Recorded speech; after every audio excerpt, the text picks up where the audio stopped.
We're just around a quarter of the way done with the NFL season, and teams have started to show whether they're the real deal or gearing up for a top 10 pick. While some teams like the Chicago Bears and Pittsburgh Steelers have left their fans with a blank space in their hearts or maybe even some bad blood, others like the Philadelphia Eagles and San Francisco 49ers have their fans tied together with a smile. But the biggest news to some is a recent relationship, or should I say love story, that has swiftly taken over the NFL world. Kansas City Chiefs All-Pro tight end Travis Kelce and Taylor Swift are reportedly saying, "I can see you," to one another as the two have been hanging out. Welcome back to Penn State Sports Night, Taylor's version. I'm Justin Ciavolella, and with me today are Tim Rogers and Bronwyn Liber. We have entered our Speak Now era as we are ready to talk about which Taylor Swift songs best represent NFL teams. It only makes sense to start with Kelce's team, the Kansas City Chiefs. So, Tim, I'll turn it over to you. What song of Taylor Swift's best represents the Chiefs, who we saw the other day take down the New York Jets on Sunday Night Football? Yeah, first up, Justin and Bronwyn, I do have to mention that as somebody that is going to the Eras Tour in 2024, I consider myself a full-on Swiftie expert. So I got this, guys. So first up, the New Romantics, right? That's what everybody's talking about. So I chose the song The One. And you might think, oh, that's so sweet, right? He's the one. No, no, no. It's not what you think it is. It's saying, if only they were the one. And I don't think the Kansas City Chiefs will be the one again. I don't think they will make it back to the Super Bowl this year because they haven't been showing what they showed in years past. In my defense, Andy Reid here, he's got none. Without Chris Jones, that Kansas City Chiefs defense does not look as dominant as they had in years past. And, I mean, Chris Jones, first up, what an absolute beast of a player. He absolutely deserved that offseason extension. So great to see that all the defensive tackles in the NFL have been getting their money that they deserve. But what area I do want to focus on is that electric offense, if you will. 20 points against the Detroit Lions. Yes, they dominated the Chicago Bears. It's the Chicago Bears. Anyone can. It doesn't really mean much. Right. Okay. 17 points against the Jaguars, and then 23 points this past Sunday Night Football against the New York Jets. That's not what you expect from Patrick Mahomes or Travis Kelce even. Something's got to change for them, and I don't think they will be the one. Yeah, no, you're completely right. Wide receivers are not there for the offense. I took a similar route as you. I took the song, The Lucky One. As you said, the one, you think it's a good song. You think it's saying, hey, they're going to make it back to the Super Bowl. They're going to do a repeat. That is not the case. The Lucky One is saying, it's kind of talking about more about the fame side of things. We saw Chris Jones on the New Heights podcast this past Friday with the Kelce brothers talking about how they hadn't made the Super Bowl in 50 years. They make it in 2020 and 2023. And honestly, the press was too much. It was overwhelming. And now with the whole Taylor Swift rumors, her appearing, while they enjoy it and they're having fun with it, it's a lot. It's kind of almost, in a sense, could be distracting, and I think could prevent them from returning to the Super Bowl this year.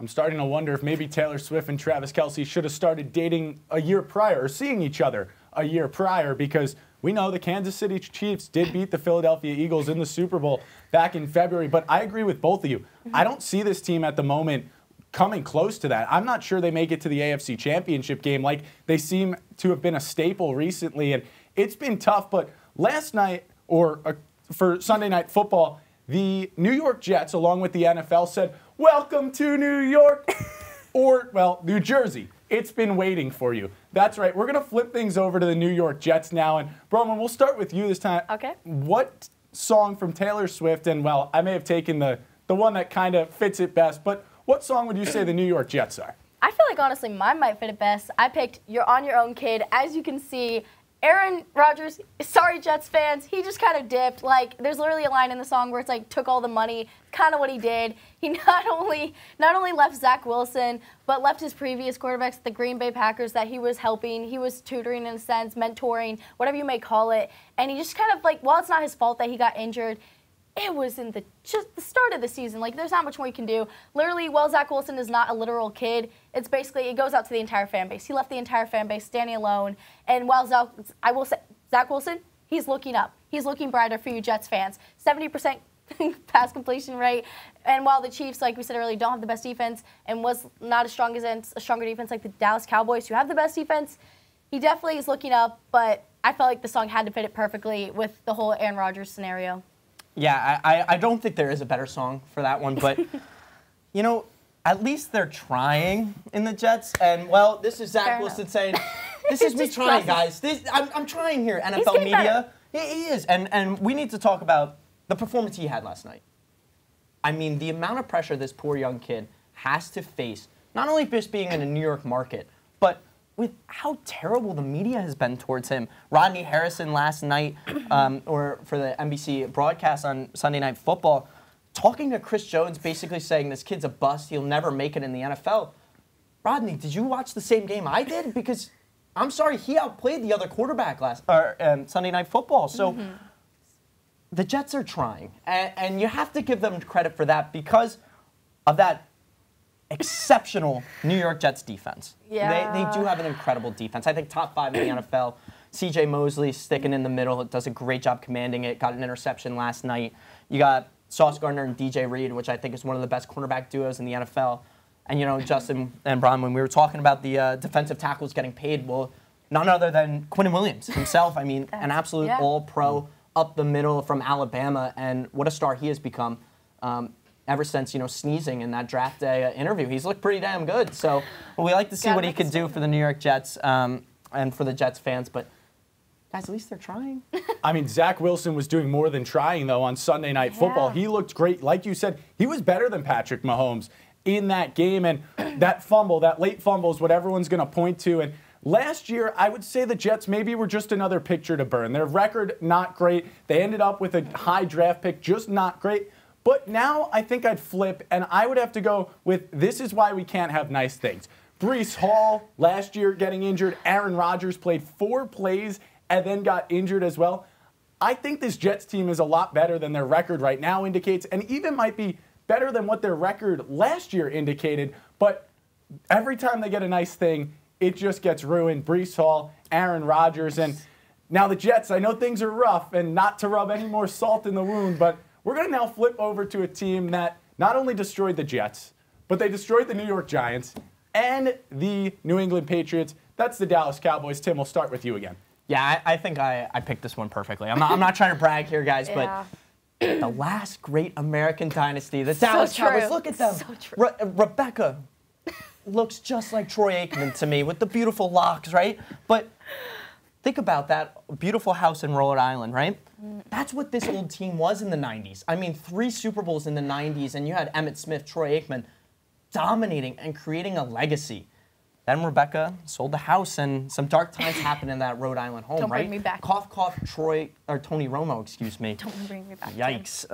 Tough time, sorry for you Cowboys fans out there. But now the house was bought by Taylor Swift, and things are looking a little bit up right now. Dak Prescott, for maybe not having some of his best years in previous, he had a great start to the season so far. Only 6 incompletions after a pretty rough game against the Arizona Cardinals.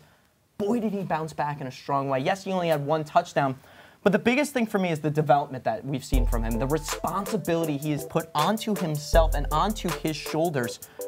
He's being responsible with the football. Yes, besides the Cardinals game. But if you just take out that one game, 30-plus points in each of their games, something's looking up for this Dallas Cowboys team.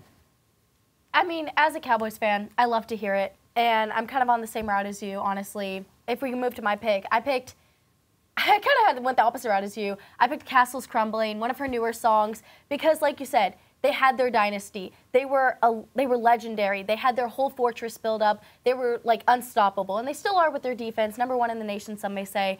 But just from the fan base standpoint, if everything's crumbled down. It feels like everyone's hating on them from the outside. If you're not a Cowboys fan, you're highly against them. Things haven't been right for them in recent years, like you were talking about earlier. And honestly, being a Cowboys fan, you get scared to watch Dak Prescott. It's scary. It's a scary thing going in. You don't know what he's going to do. Is he going to throw his pick 6? Is he going to run 7 touchdowns? You never know. It's a 50-50 coin toss-up. And that's why I picked the song, especially for the line, I Will Just Let You Down. Because like you said, in recent games, other than the Cardinals, he's been doing phenomenal. So it's one of those things I'm just scared as a Cowboys fan that in the future he's going to lead and just let us down. It's what he's been doing the last few years. We saw it in the playoffs last year. Despite having if it wasn't for their #1 defense, I honestly don't know if they'd be as high ranked as they currently are. So I'm a little skeptic on it, hence the reason for the song choosing. But I am excited to see how the season goes for the rest of the year, as long as we don't play how we did against the Cardinals.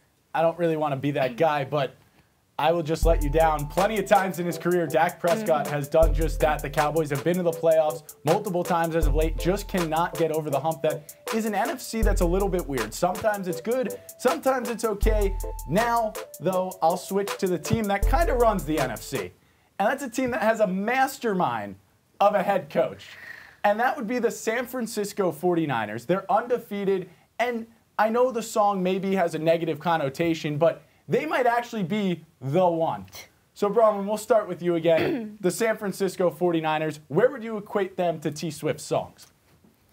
Like you said, they're having a great season, undefeated, coming out strong, but that's exactly where my song choice comes with for this one. I chose the song Afterglow simply for the fact that something always goes downhill. For those of you who aren't Swifties, don't know the song, Afterglow is kind of on the connotation of everything's great, everything's dandy, it's glowing in a sense, and then it just comes burning down. And I feel like that's exactly what the 49ers have been in recent years. We saw it in the playoffs last year with Brock Purdy getting injured. I have a feeling we're going to see it again this year. A 4-0 strong start, looking like they can make the Super Bowl even. Something's going to go wrong. Someone's going to get injured. It's just what's been happening.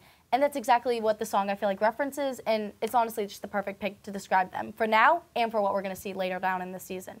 Now, Bronwyn, I understand where you're coming from, but I'm feeling so much better about this team. I'm almost feeling maybe 22, if you will, Justin. And that's why I picked the song 22. Now, I know he's wearing the 23 jersey now, but Christian McCaffrey's playing like he's wearing that 22 back in the Carolina Panthers uniform. Boy, does he look incredible, and he's healthy. That, as any NFL fan, though, you have to respect that he's come back from all these injuries. He's battled all these injuries, and he looks great doing so. And that's something that I think every NFL fan and any football fan in general just loves to see players rebounding from those type of injuries. But you're looking at a guy that has 13 consecutive touchdowns. 13 straight games with a touchdown. Wow, that's incredible. He's got just over 450 rushing yards, just under 150 receiving yards. And oh, by the way, he had 4 total touchdowns against the Cardinals last weekend. Wow, we're looking at not just an offensive player of the year, I think we're looking at an MVP candidate. Yes, I know it's a quarterback award, but after the poor performance by Tua against the Buffalo Bills, maybe that puts McCaffrey a little bit higher up on the board, but he is looking absolutely sensational. And this 49ers team should be feeling pretty dang good about themselves because I think they got a real shot at this Super Bowl with this guy healthy. I would have to agree because they're running the offense through him rather than doing it with Brock Purdy, former Mr. Irrelevant late-round pick in Purdy. They're running it through McCaffrey. And just to go off your song, not only does he look like he's wearing that old number 22 jersey, he might be feeling 22 again because he looks healthy, almost as explosive as we have seen him in quite some time. But Christian McCaffrey's fun to watch, and I get it. You said it best. It's a quarterback award, the MVP, but at some point you're going to have to flip that, and I think McCaffrey might just be that guy this year. Even in our wildest dreams, we can't predict what's next for this NFL season. For now, just call it what you want, but Taylor Swift will be on your television every week until the end game, which could be the Super Bowl for the Kansas City Chiefs or not. That's all the time we have for this edition of Penn State Sports Night, Taylor's version. For Tim Rogers and Bronwyn Liber, I'm Justin Ciavolella. Have the best day. Hey everybody, thanks for tuning into this edition of Penn State Sports Night. For more content like this, be sure to subscribe to our YouTube channel, give us a like, and follow our socials down below. And as always, we are Penn State Sports Night.